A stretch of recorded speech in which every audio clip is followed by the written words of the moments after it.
Bakit naman katagal buksan ang pinto? Ay, karami hindi nagpubukas. Wala bang aakay kinula? Walang aakay.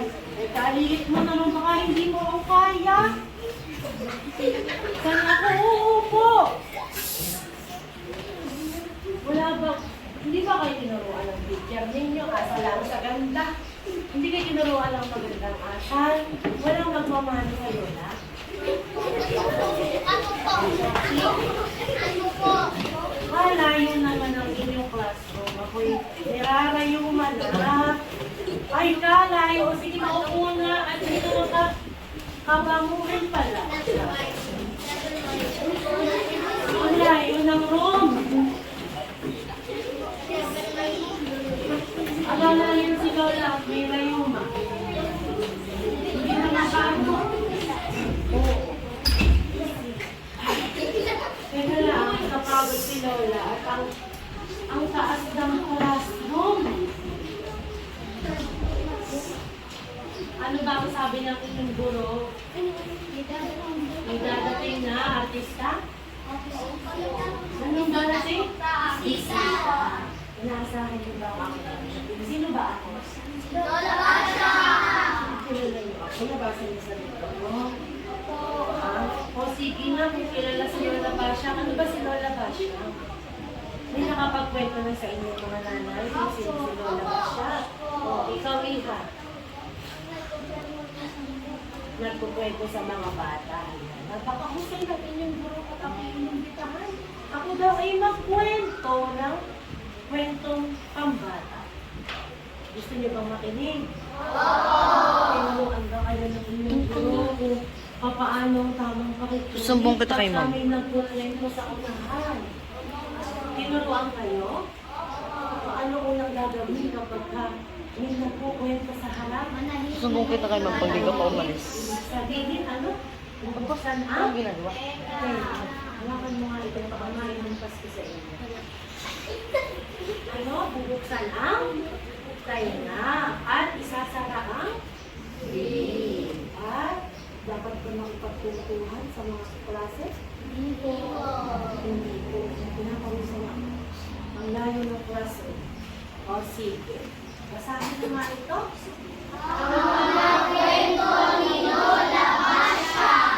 Ako yun.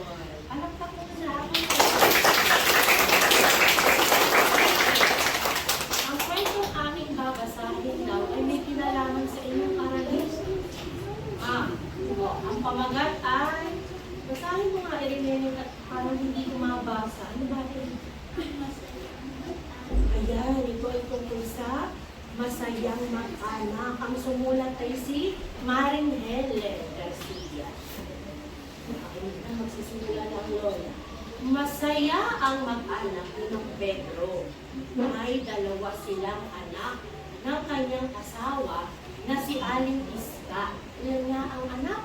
Ay, nakikinig, mahusay. Lumaki silang magalang at masunuring bata. Mahilig silang maglaro sa init ng araw. Kaya, lagi silang may bungang araw. Alam niyo ba ang bungang araw? Oo. Sige. Matatalino pala ang mga batang ilan. Mula sa kanilang silid-tulugan, ay tanaw nila ang langit.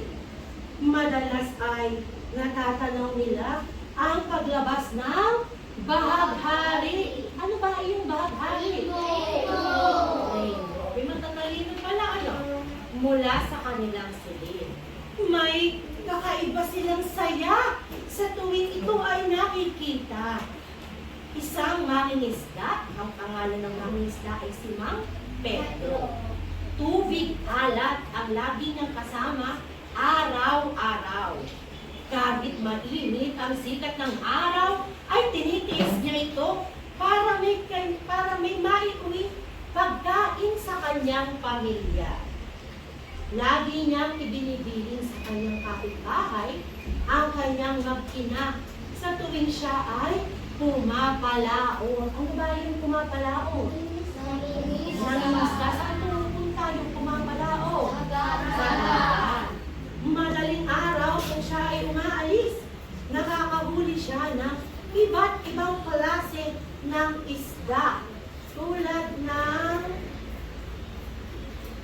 mali yung basahin ko eh.